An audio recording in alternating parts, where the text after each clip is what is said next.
Mājās vienmēr bijuši vecāki radi, visi tādi zinātņu cilvēki, mākslas zinātnieki, kulturologi un mācītāji un filozofi. Tad jebkur tāda saruna ir kā tāda refleksija uz notiekušo sabiedrībā. Vienlaicīgi tas ir arī salīdzināšanās ar apgaismības filozofu kritērijiem, renesanses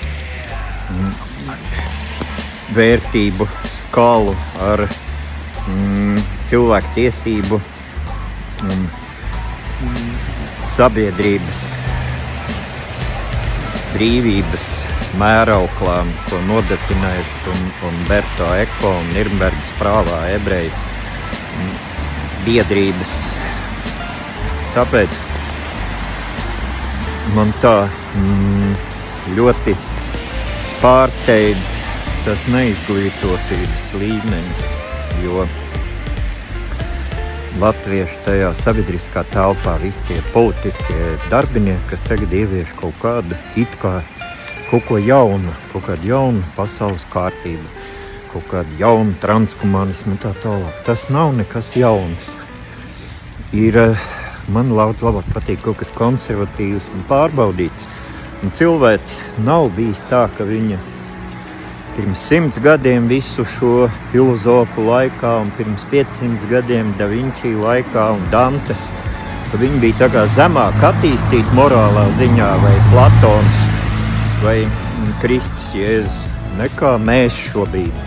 Un tagad, lūk, tur Siliņas kundze vai Rinkēvičs un kas tur Kariņš Levita, viņi kaut ko tādu ir atklājuši jaunu, ka, lūk, šobrīd pārkāpt cilvēku tiesības ar varu, likt tur visādus ierobežojumus un piespiedu medicīnisks un morāls un cenzūras un tā tālāk, bet tagad tas viss ir kaut kāda jauna transhumanismu, kas ir sabiedrības attīstības vārdā, tas viss tiek darīts.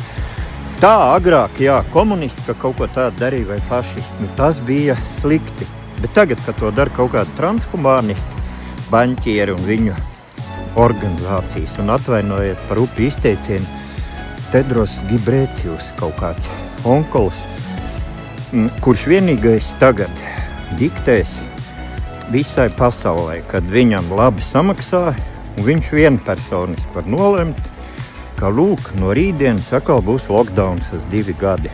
Kura laikā tur atkal cilvēki nedrīkstēs strādāt, kaut kādas kompensācijas saņems tikai tie, kas par Ghebreyesus un kādiem tiem te transhumanistiem izsakās labi. Un tur Billiju un Geitsu, kurš skaidru un gaišu var redzēt, ka ir cilvēks ar kaut kādām stiprām novirzēm. Un tāds Kofi Anans vai atvainojiet rupi izteicienu Ghebreyesus, kurš absolūti nerosina kaut kādu vai kaut kāds Hosams abu simbols, nemaz nerosina tādu uzticību, ka viņš tiešām izprast latviešu mentalitāti, Latvijas īpašu geogrāfisku novietojumu, Latvijas tādu mazapdzīvotību, ka nevar mūs mērīt ar tieši to pašu, ko Ķīnas 20 miljonu pilsētas un Maskavas pārapdzīvotības, tos pašus mērus, viss vienādi. Un tas vispār nav ar loģiku saprotams, jo es saprotu, ka visiem Latvijas politiķiem ir jāsaprot cilvēkiem divas loģikas. Viena loģika, tas ir pirms vēlēšanām, piemēram, ko cilvēki definē savā partijā un katrs politiķis kā mērķis. Un tur es neesmu redzējis nevienai partijai kaut kādus sliktus mērķus. Viņiem visiem ir nodefinēts brīnišķīgi. Un gan liberāļiem, gan tur buržuāzijas atbalstītājiem, gan komunistiem, gan sociālistiem, gan kristīgiem demokrātiem. Visiem ir šī loģika ir šķīsta un viņai ir kaut kādi vispār cilvēcisko vērtību prioritāti.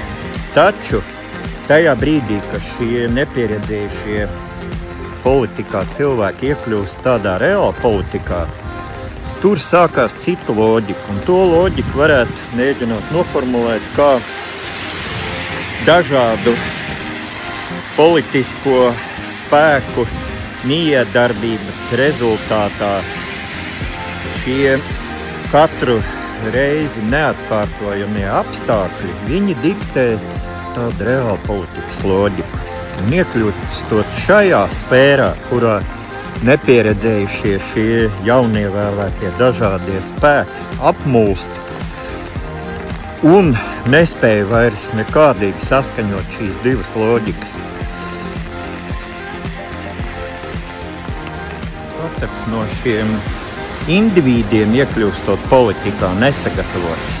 Man bija vesela šeit tāda grupa pieredzējuši politiķi, tur Augusts Kūrovs un Valdis Krastiņš, Sūtnis un vesela grupa, kas gribēja izveidot Latvijas politisko akadēmiju, mācību iestādi un arī tādu kā institūtu, kurš izstrādāt kaut kādas Latvijas izdzīvošanas stratēģijas. Un katram, kurš iet politikā, būtu kaut vai mazs kurs jāsaprot, kas būs reālie, jo pretspēks, ar ko būs jācīnās, kas ir tā mafija kādā ietērpā un kas ir tie Latvijai letālie dažādi lēmumi, ko mēģinās uzspiest, kas ir ļoti aizvoalēti.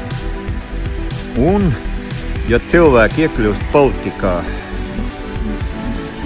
diemžēl dēļ šīs nepilnīgās partijas sistēmas, tad katrs tas cilvēks, viņš iekļūst, un bez tām divām loģikām, ko es iezīmēju, vēl trešā loģika ir individa loģika, ka, ja viņš iekļūst, viņam arī tur, viņš iet politikā dēļ tam, ka nav ko ēst, nav ko strādāt, viņš neko nemāk, bet tad, kad viņš iekļūst politiķa statusā, viņam piedāvā milzīgus honorārus, lai viņš nobalso vai pa kaut kādu lēmumu. Un tajā brīdī neviens cilvēks nespēja kritiski vairs domāt, ja tāds Fossam Sabu Simbels nokļūst pa Latvijas veselības aizsardzības ministru. Viņam kaut kāds čoms no seniem laikiem, savējais tur tautietis no kaut kādām tur organizācijām, afrikāņu, tur kaut kāds Abu Gibrēcijus, saka, klausies veco zēnu, tev vajag, tu esi tagad vienpersonis var parakstīt vesels valsts pilsoņu vārdā, parakst šito likumu, ka būs spēkā saistoši, ka valsts savu suverenitāti noliek, atdod Pasaules veselības organizācijai. Un tālāk. Vienpersoniski es Gibrēcijus varēšu pieņemt lēmumus, un mūsu rokās būs cik miljardiem izdzīvot, cik ne, cik miljardiem būs strādāt, nebūs, vai mēs aizlieksim izmešus vai neaizlieksim. Un, protams, arī tas Gibrēcijus nav jau viņu akal kā organizācija uztur šie farm biznesa īpašnieki. Un Melindas Bilgeits fonds apmaksāt. Amerikas Savienotās valsts izstājās.